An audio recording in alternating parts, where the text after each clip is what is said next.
How's it feel to cap off a game that way with getting a couple sacks to put the finishing touches on the win?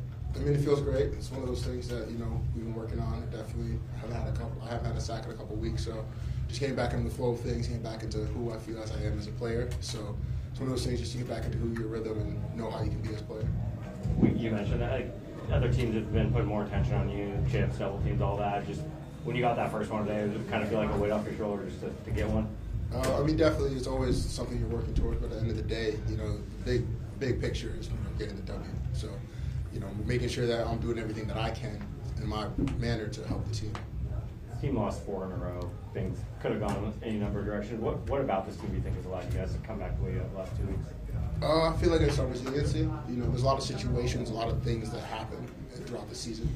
We had a lot of ups and downs, and the thing I love about this team, though, is that we don't waver. Every situation that has hit us, there's no one batting an eye, there's no one turning the cheek.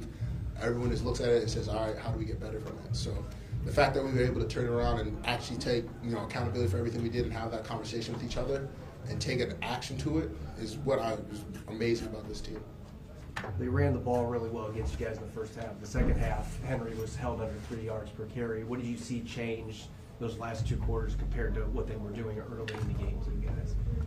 We had a conversation at halftime. We looked at each other and said, we got to know what we got to do, especially as up front in the front seven and the D-line. And we said we have to do our job. And, we take a lot of pride in what we do, and especially in our run game defense. So, we take that personally as a D-line. Jaron mentioned that they were using a lot of different personnel groupings that you guys hadn't necessarily seen. Was that an adjustment that had to be made too? Going into halftime, trying to deal with stuff that you guys weren't expecting to see. Yeah, I mean, a lot of games you end up having what we call unscouted looks, and you have to be prepared for those. So, we have to make adjustments on the fly at halftime, and when we have a chance to talk on the sideline. So, it's definitely one of those things you can't really prepare for. But when it does happen, you have to find a solution to it. Anything else? Good night for you. Thank you. Appreciate it.